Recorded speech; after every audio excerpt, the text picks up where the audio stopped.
안녕하십니까? 안녕하세요. 네, 우리 자매님들의 그 큰 일을 이루신 하나님 특성 너무나 감사합니다.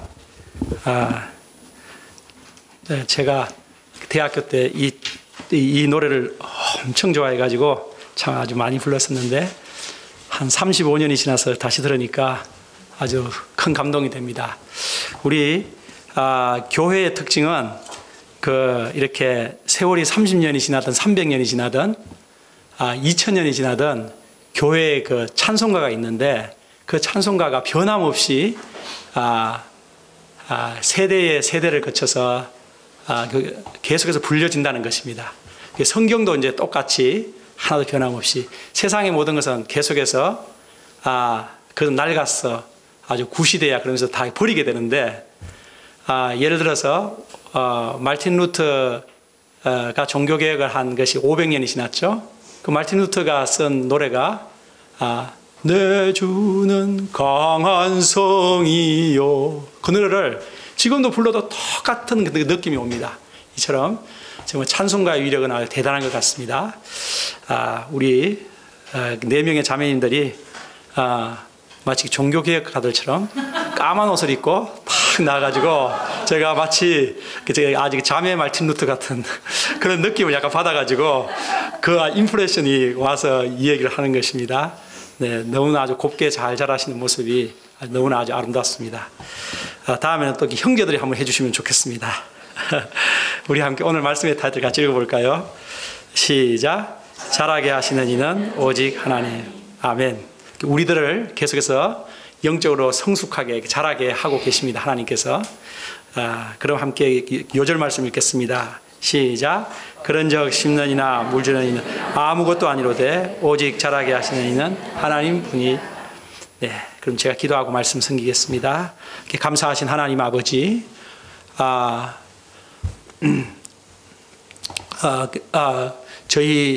우리 하나님의 교회 역사는 우리 성령 하나님께서 각 사람의 심령에 역사하셔서 그 사람이 죄를 깨닫게 하시고 우리 주 예수님을 자신의 구주로 영접하는 그 역사입니다. 주님께서 이 시간도 성령 하나님께서 역사하셔서 저희 각 사람의 심령에 찾아오시고 주님께서 이 말씀을 통해서 우리 주 예수님을 더 깊이 깨달을 수 있도록 주님께서 역사해 주시기를 간절히 기도합니다.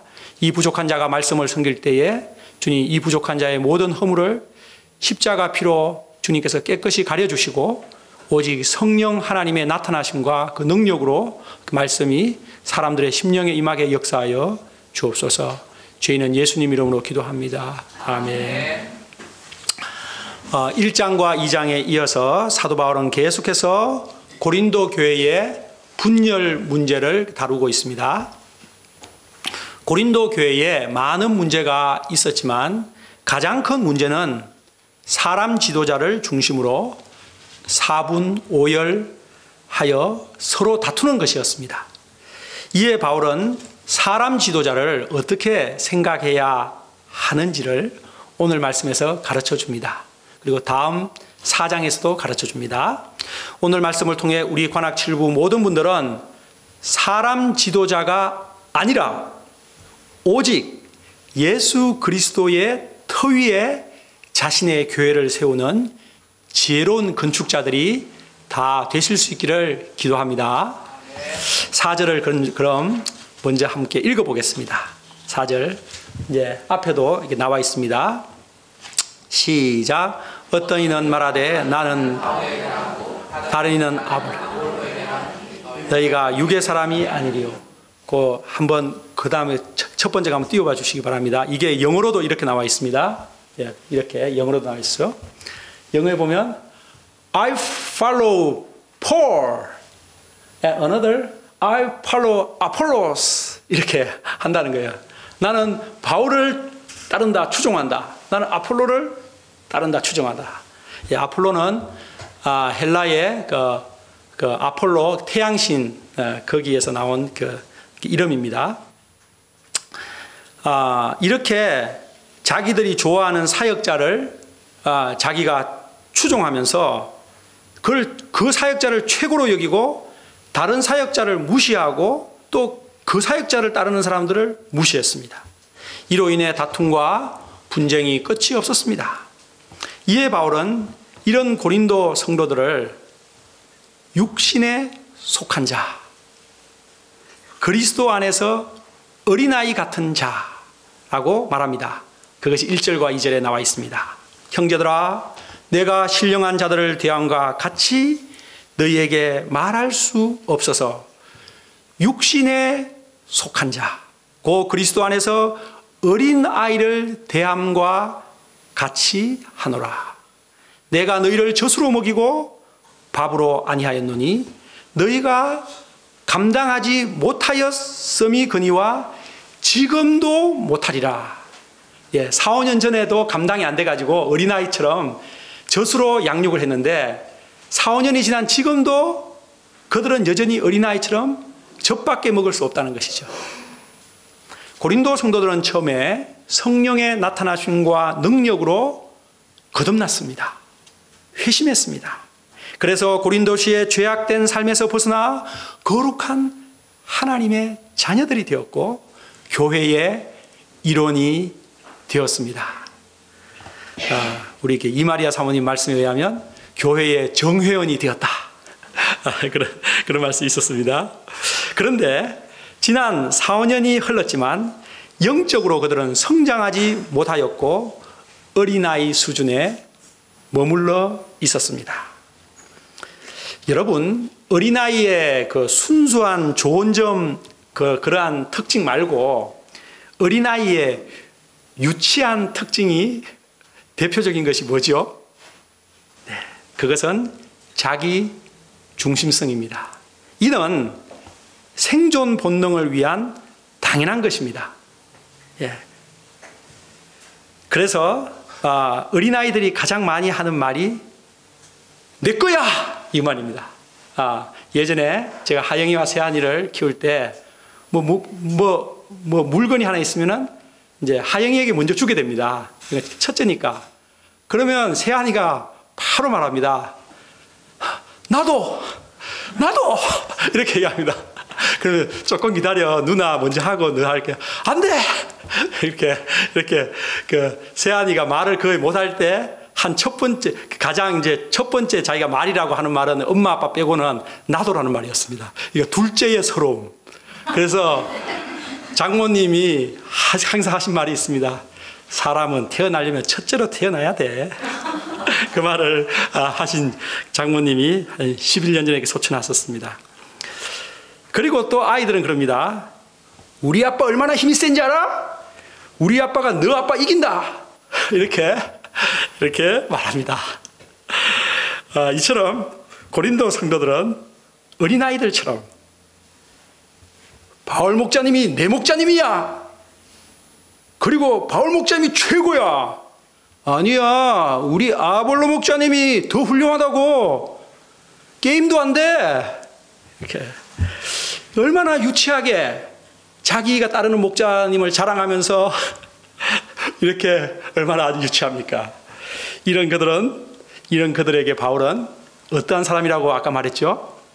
육신에 속한 자라는 것입니다. 그러니까 회심은 했는데 여전히 육신적인 라이프 패턴을 따라 사는 사람. 회심을 하지 않았다는 것은 아닙니다. 우리는 여기서 사람이 예수님을 영접했고 거듭났음에도 불구하고 자동적으로 영적으로 성장하는 것은 아니다는 사실을 배웁니다. 시간이 지나도 여전히 어린아이 상태에 머물러 있을 수가 있다는 것을 알게 됩니다. 이러한 영적인 사람이 됐지만 여전히 아이로 머물러 있는 사람, 이런 사람을 영적 성인 아이, spiritual adult baby라는 단어를 씁니다.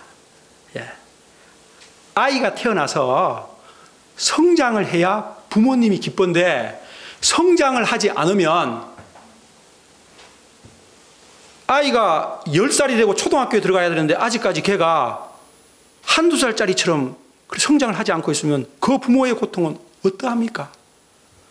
가장 불행한 것은 물론 아이 자신이지요. 그러면 여러분, 왜 시간이 지나도 영적으로 성장을 하지 않는 것일까요? 육은 실제로 시간이 지나는 만큼 대체로 성장합니다. 예, 특별하게 어떤 불구의 몸으로 태어나지 않는 한에서 성장합니다. 그런데 영적인 세계는 시간이 지난다고 꼭 성장하는 것이 아닙니다. 지난주 말씀에서 우리는 그 해답을 찾을 수가 있습니다. 지난주 말씀의 타이틀이 뭐였죠? 혹시 기억나시는 분?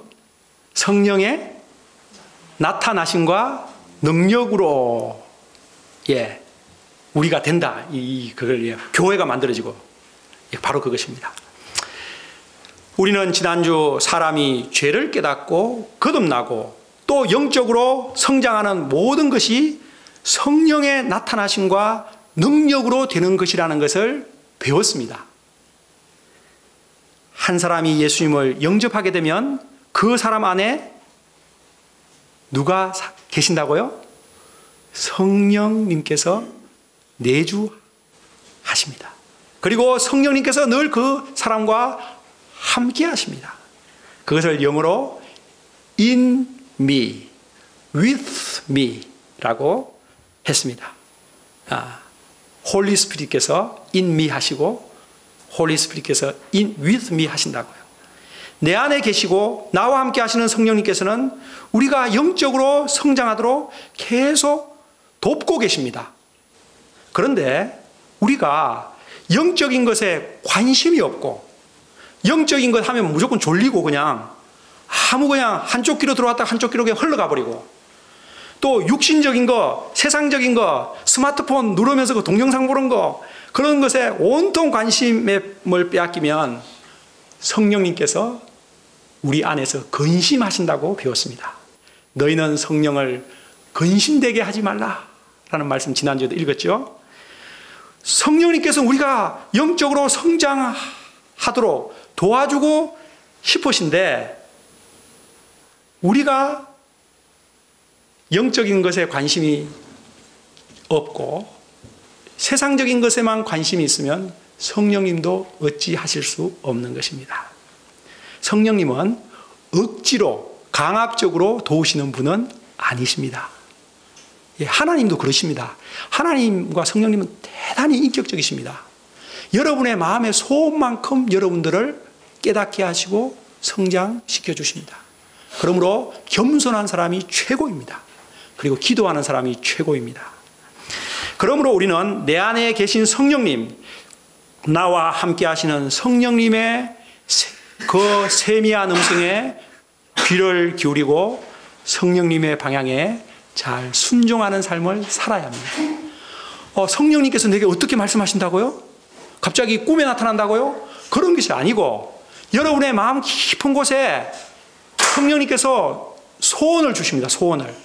그리고 그것을 하지 말도록도 하시고 그것을 하도록도 하시고 소원을 주십니다.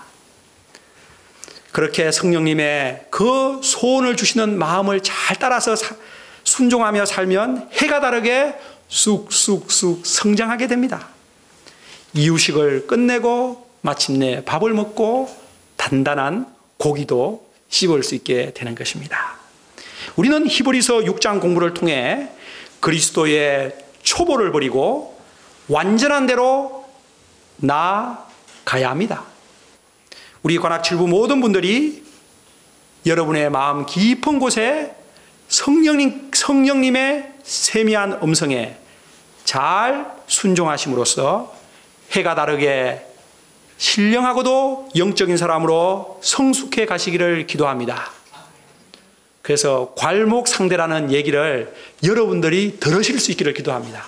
제가 진광형제 볼 때마다 와, 진광형제의 이 성장은 눈을 씻고 다시 봐야 된다. 제가 진광이냐? 이렇게 그것처럼. 근데 진광형제 영적으로도 또 그렇게 와, 제가 그 예배 시간에 졸던 그 진광이 맞아? 와, 이렇게 막 깜짝 놀래는. 그러면 이제 이렇게 몸도 튼튼 영적으로도 아주 장군처럼 성장할 진광의 모습을 저는 언제나 기대하고 있습니다. 바울이 고린도 성도들을 육신에 속한 자들 또 젖만 먹는 어린 아이 같은 자들이라고 그들을 지적했을 때 고린도 성도들이 이 편지를 읽었을 때 그들은 아마도 충격을 받았을 것입니다. 왜요? 그들은 자기 스스로를 마치 다 큰 어른처럼 생각했을 것이기 때문입니다. 우리는 은사를 많이 받은 능력 많은 어른이다. 마이티 어덜트다. 이렇게 생각했을 것입니다. 그러나 그들이 지도자를 중심으로 서로 분쟁하는 그런 모습이야말로 육신에 속한 어린아이 같은 유치한 수준임을 보여주는 증거가 아니고 무엇이겠습니까? 우리의 신앙이 어린아이의 단계를 벗어나 성숙한 어른의 신앙이 되기 위해서 인간 중심적에서 하나님 중심적인 가치관으로 바뀌어야 합니다. 여러분이 사람들의 너무 하나님보다 사람에게 더 신경을 쓰면 아직까지 인간적인 가치관에 더 많이 머물러 있는 것입니다. 자기는 사람들도 존중해야 되지만 사람에 대한 의식보다도 하나님을 더 의식하고 있으면 여러분들은 영적으로 성숙해지고 있는 것입니다. 바울은 이제 고린도 성도들에게 교회를 섬기는 사역자들을 어떻게 생각해야 되는가, 이것이 오늘의 핵심이죠. 오늘 요절이고, 사역자를 너무 과대평가하고 심지어는 우상시하는 이제 그러한 문제를 지금 말하고 있기 때문에 오늘 사역자를 어떻게 생각해야 되는지를 두 가지 비유를 통해서 정확하게 가르쳐 줍니다. 첫째, 밭의 비유. 둘째, 건물의 비유. 자, 먼저 밭의 비유를 살펴보겠습니다. 바울은 고린도 교회를 밭에 비유하고 있습니다. 고린도 교회가 있는데 그것을 밭이라고요. 하나님의 밭. 9절에 나와 있죠. 교회는 건물을 말하는 것이 아니고 이렇게 구성되어 있는 이 사람들, 성도들의 모임이 교회입니다. 교회가 사람의 모임이라는 것을 이해하셔야 됩니다. 우리가 만약에 여기서 예배를 드리다가 여기서 예배 드리지 않고 다른 낙성대 어디 가서 어디 다른 데서 예배 드리면 이 교회는 교회가 아니고 우리가 드리는 그곳이 교회입니다. 그곳이 어떤 야외라도 괜찮습니다. 자, 교회의 사역자, 교회를 섬기는 지도자는 어떠한 존재입니까? 그 밭에 부름받은 일꾼입니다. 여러분, 어떤 사람이 밭에 일할 사람이 필요해요. 그래서 일꾼을 부르지 않습니까? 주인이? 그럼 일당을 주죠. 요즘은 시골에서도 최소 15만 원을 줘야 되거든요. 제가 과거 초등학교 때 과수원에 사과 따는 일을 했을 때 저는 3천 원을 받았습니다. 그런 시절이 있었는데 정말 세월이 바뀌었습니다. 그런데 어쨌든 그 교회를 섬기는 사역자, 지도자는 그 밭에 일하러 간 일꾼이라는 것입니다. 그리고 주인으로부터 품삯을 받는 그 주인은 바로 하나님이신 거죠. 5절을 다 같이 읽어볼까요? 시작. 그런즉 그들은 주께서 각각 주신 대로 너희로 하여금 믿게 한 사역자. 여기서 사역자라는 말이 바로 그 말입니다. 그래서 포도원 품꾼에 나오는 거 품꾼의 비유, 그런 품꾼이라든지 그런 거하고 같은 단어입니다. 사역자, 곧 심부름꾼, 종. 그래서 NIV 영어 성경에서는 servant 나와 있습니다. 바울과 아볼로는 하나님의 심부름꾼이 되어서 고린도 교회라는 그 밭에 가서 일을 했습니다. 바울은 개척자로서 복음의 씨앗을 뿌리는 일을 했고 아볼로는 개성자로서 물을 주는 일을 했습니다. 그들은 하나님께서 자신들을 부르신 목적, 곧 고린도 성도들이 예수님을 잘 믿도록 하는 그 한 가지 목적을 위해 일했습니다. 그런 점에서 씨앗을 심는 사람이나 물을 주는 사람은 하나인 것입니다. 한 팀, 원팀인 것입니다.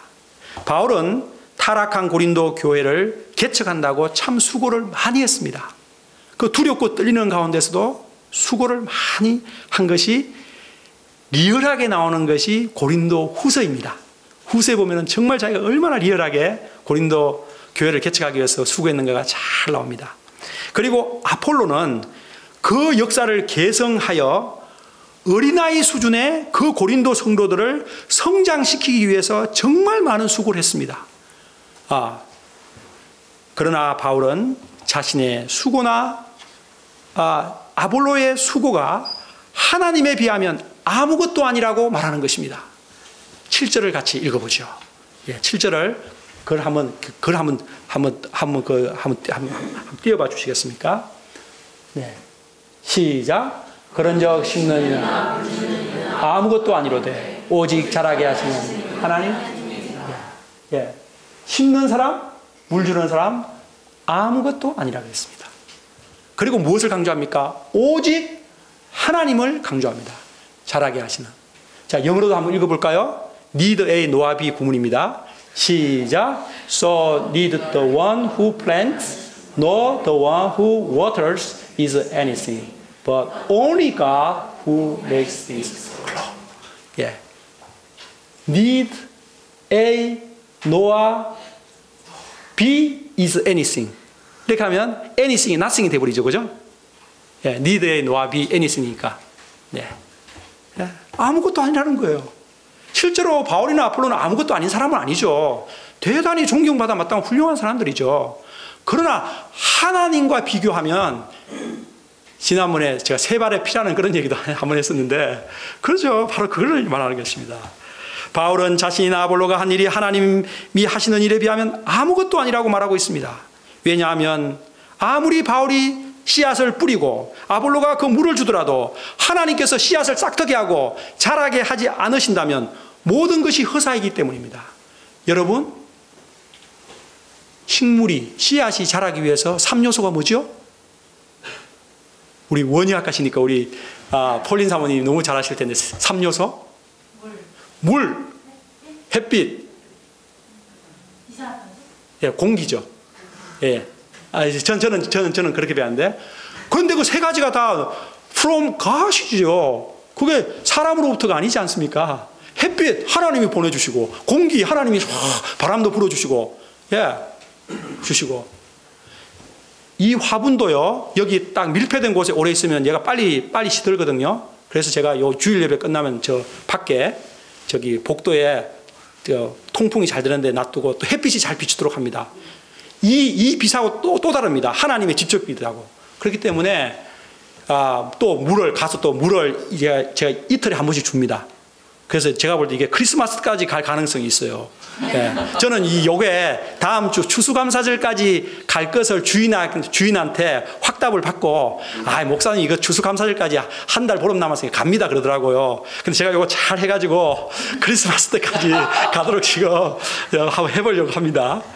그렇게 그거 다 하나님이 하시는 거죠. 사람은 그 다음에 제가 이제 물을 주죠. 제가 이렇게 아폴로스를 물을 주긴 주죠. 그렇게 하긴 합니다. 근데 아무것도 아니라는 겁니다. 네.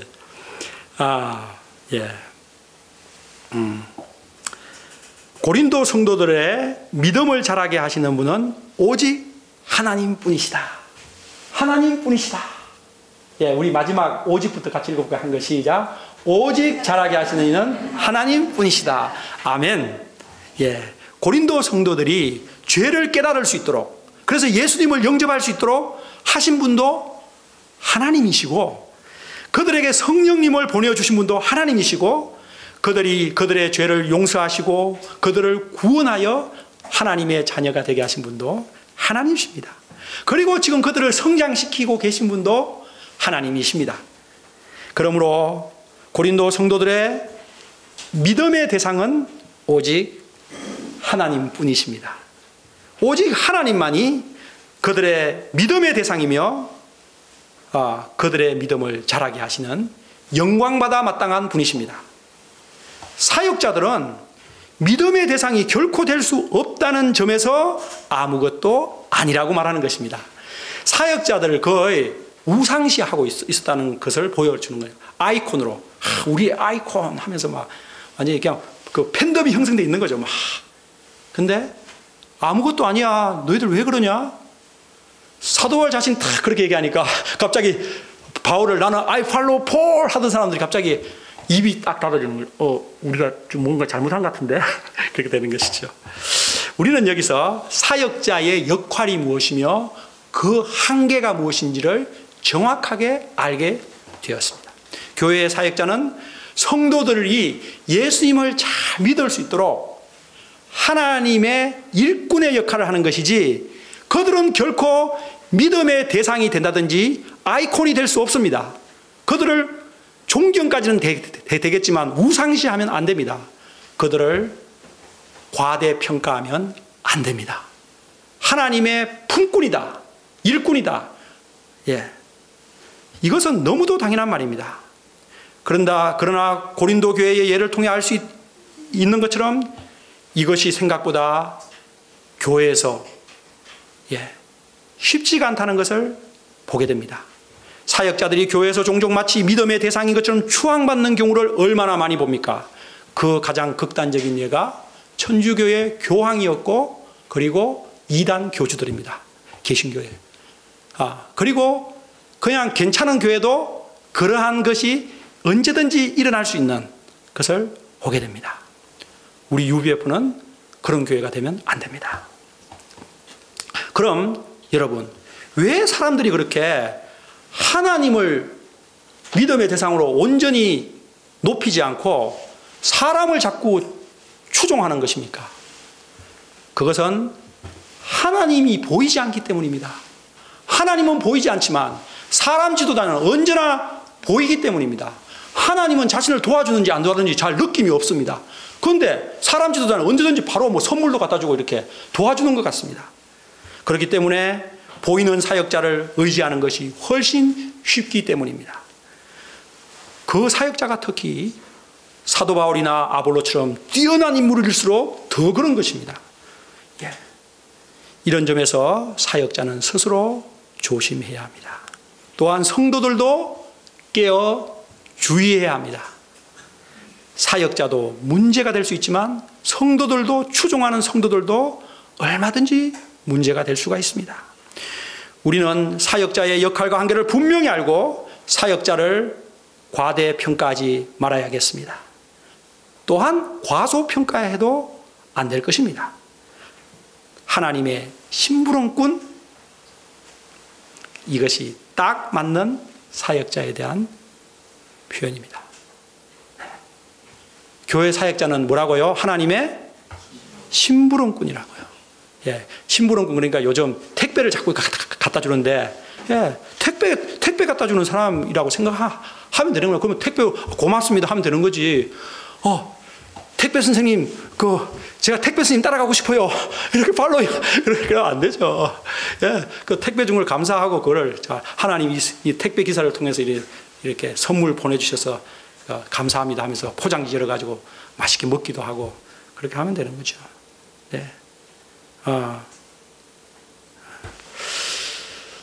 그러므로 우리 성도들은 사역자를 의지하기보다 오직 하나님을 의지하는 그런 성숙한 믿음의 사람들이 되기를 기도합니다.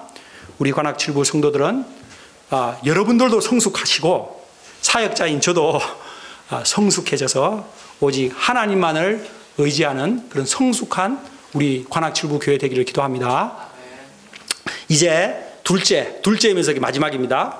건물의 비유입니다. 사역자를 밭에 비유했고, 밭에서 일하는 일꾼으로 비유했고, 서번트.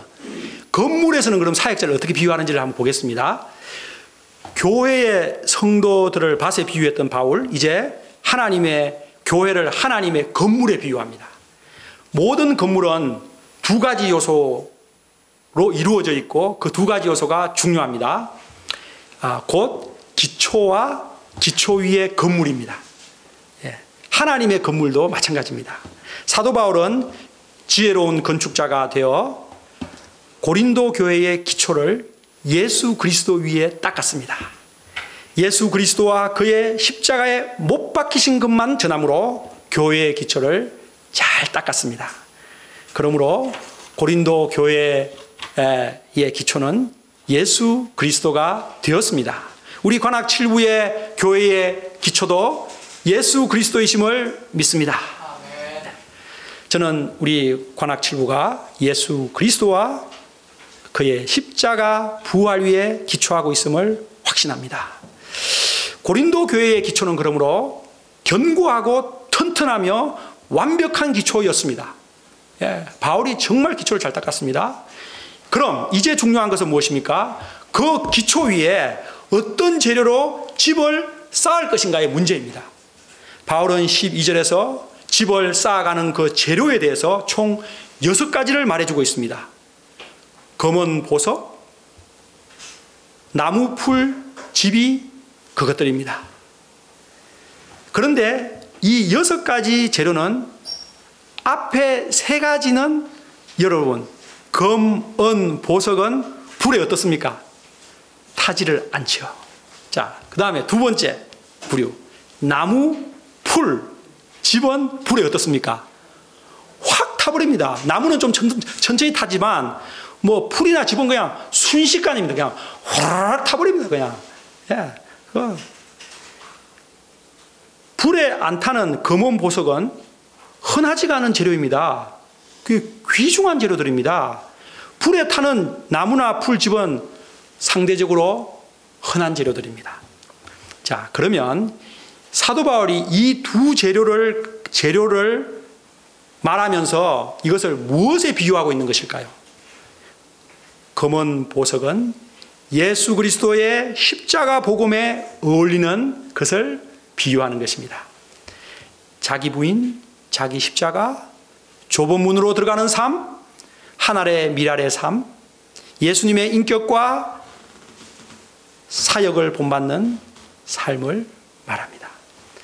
하나님 사랑하고 이웃 사랑하며 사는 것, 내 어린 양을 먹이라는 주님의 명령에 순종하며 사는 삶, 사람 중심이 아니라 하나님 중심적인 삶을 사는 것을 비유합니다. 반면 나무나 풀과 집은 예수 그리스도의 복음과는 어울리지 않는 것을 비유합니다. 인간의 지혜를 사랑하고 사람을 자랑하는 삶, 시기, 질투, 경쟁, 다툼 등 인간적인 방식대로 사는 삶, 육신적으로 사는 삶, 한마디로 성령을 따라 살기보다, 성령의 음성을 따라 살기보다 자기의 욕심, 자기의 마음의 욕심의 마음을 따라 사는 육신에 속한 사람을, 그것을 말합니다. 자, 그럼 앞에 한번 여기 한번 볼게요. 네. 집을 짓는 2가지 재료를 이렇게 정리해서 보여드리고 있습니다. 네. 네. 우리 함께 여기 약간 정리하는 마음으로, 집은 교회입니다. 같이 한번 쭉 읽어봅시다. 시작. 검은 보석, 예수님을 본받는 삶, 하나님 사랑, 이웃 사랑. 나무, 풀, 집, 세상을 본받아 사는 삶, 세상 사랑, 자기 자랑. 이렇게 제가 요약을 해봤습니다. 여러분은 저 위쪽에 검은 보석의 재료와 아래쪽에 나무, 풀, 집, 두 재료 중에 어떤 재료로 자기의 집을 짓고 싶습니까? 성은 형제님, 진광 형제님. 이 2가지 재료 중에 어떤 것으로 자기 집을 짓고 싶은지 성은 형님부터 먼저 이야기해 보세요. 여기 아래쪽으로 짓고 싶은지, 아니면 위쪽으로 짓고 싶은지. 아래쪽이요. 오 마이. 그럼 성은 형제님은?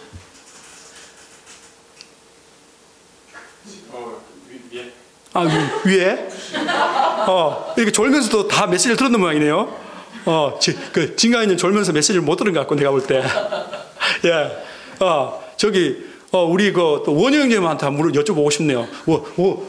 원효 형님 스마트하니까 위쪽으로 짓고 싶어요? 자기 인생의 집을 밑에 쪽으로 짓고 싶어요?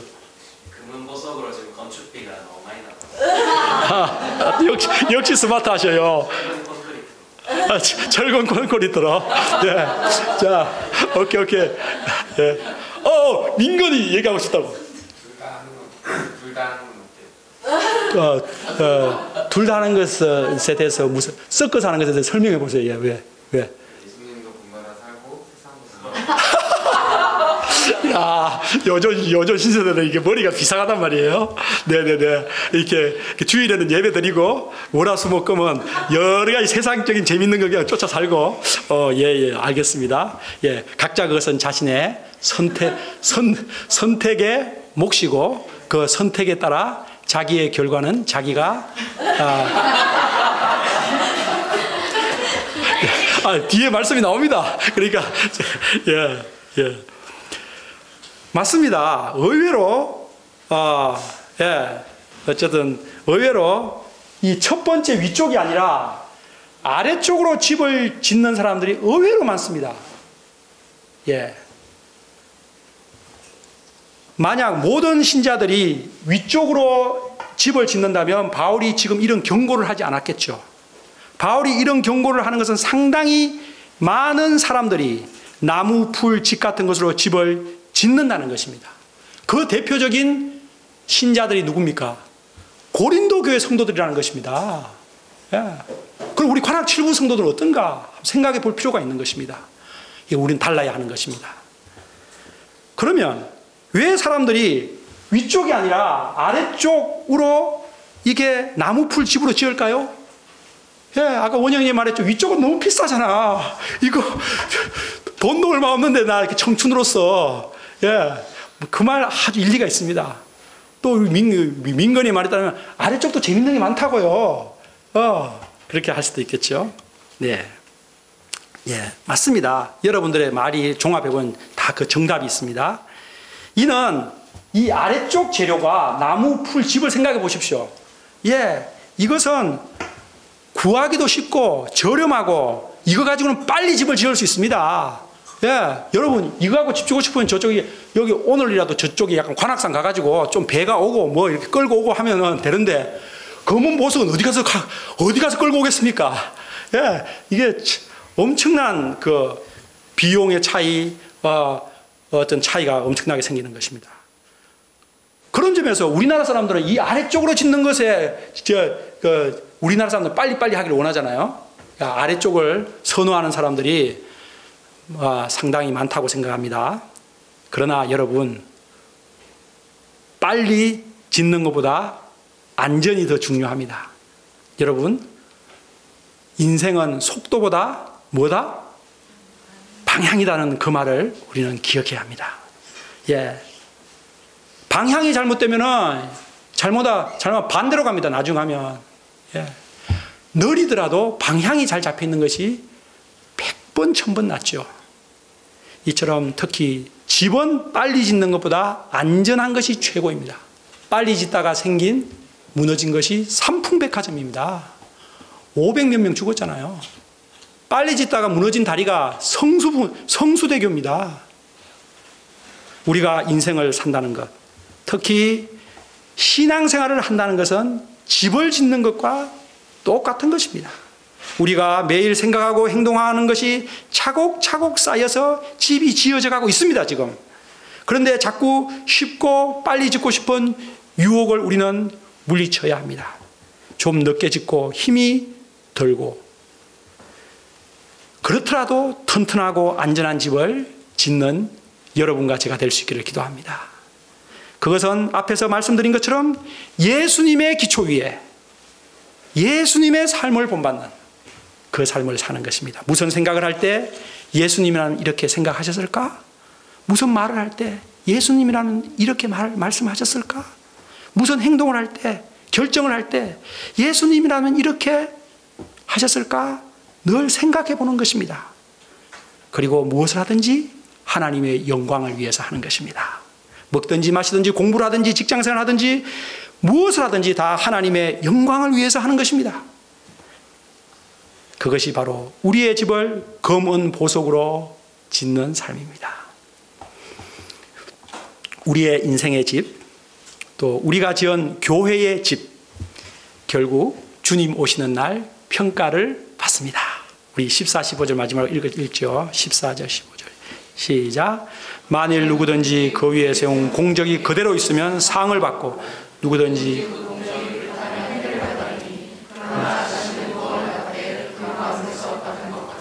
네, 장차 예수님께서 재림하셔서 그 불꽃 같은 눈으로 각 사람의 공적을 평가하십니다. 그날 예수님의 삶과 인격을 배우며 산 사람은 금과 은과 보석처럼 그 공적이 불타지 않고 도리어 빛날 것입니다. 궁창의 별과 같이 빛나게 될 것입니다. 그러나 자기 욕심대로 살고 이 시기하고 분쟁하며 육신적으로 산 사람은 나무 풀집처럼 다 타버리고 말 것입니다. 그 사람은 구원은 받되 마치 소돔 고모라의 유황불 속에서 간신히 빠져나왔던 롯과 비슷한 처지가 될 것입니다. 자기가 쌓은 집이 다 홀라당 다 없어진 것을 보게 될 것입니다. 그런데 그 터는 있습니다. 터는 예수님이니까. 예. 우리 중에는 이런 사람이 한 사람도 없어야겠습니다. 우리 관악칠부 모든 분들은 자기의 인생의 집을 예수 그리스도 기초 위에 검은 보석으로 지을 수 있기를 기도합니다. 그래서 주님 재림하실 때 우리의 공력이 드러나서 주님으로부터 착하고 충성된 종아, 내 주인의 즐거움에 참여하라. 이 영광스러운 환대를 받는 분들 다 되시기를 기도합니다. 저는 이번 말씀을 준비하는 중에 이 아래쪽에 내려가면 복개 도로 옆에 이현수 목자님이 앞으로 세우실 집터가 잘 평평하게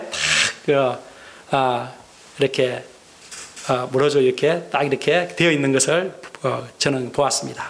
그리고 이곳에 튼튼한 기초에 견고하고 아름다운 집을 하나님께서 앞으로 세워주시도록 간단하게 기도했습니다. 우리는 모두 집 짓는 사람들입니다. 개인 차원에서 인생의 집을 짓는 사람들이며 공동체 차원에서 교회라는 하나님의 집을 짓고 있는 사람들입니다. 예. 개인 차원에서는 개인이 잘해야 될 것이고요. 공동체 차원에서는 우리가 합심해서 우리 관악칠부 교회, 이 우주적 하나님의 교회의 일부분인 관악칠부 교회를 잘 지어가야 될 것입니다. 우리는 말씀을 통해 집을 어디에 세워야 하는지 또 무슨 재료로 세워야 하는지 지어야 하는지 분명히 배웠습니다. 우리 모두 나의 인생의 집을 예수님 기초 위에 불타지 않는 금과 은과 보석으로 세워갈 수 있기를 기도합니다. 말씀을 믿습니다. 우리는 오늘 말씀을 통해 교회 사역자의 역할과 그 한계가 무엇인지를 배운 것입니다. 교회 사역자는 사역자일 뿐입니다. 일꾼일 뿐입니다. 우리의 믿음의 대상은 오직 하나님이며 우리의 믿음을 자라게 하시는 분도 오직 하나님이십니다. 오직 하나님만을 자랑하고 하나님께 모든 영광을 돌릴 수 있기를 기도합니다. 그리고 우리는 나의 인생의 집을 예수님 기초 위에 불에 타지 않는 금과 은과 보석으로 멋지게 지어갈 수 있기를 기도합니다. 기도하겠습니다. 감사하신 하나님 아버지, 오늘 또 고린도서 말씀을 통해서 귀한 교훈을 주셔서 감사합니다. 주님, 교회의 사역자가 은근하게 우상시되는 이러한 문화 속에서 저희가 오늘 말씀을 통해서 참 모든 것을 잘하게 하시는 분은 하나님뿐이며 사역자는 하나님의 품꾼일 뿐, 일꾼일 뿐 아무것도 아니라는 것을 배웠습니다.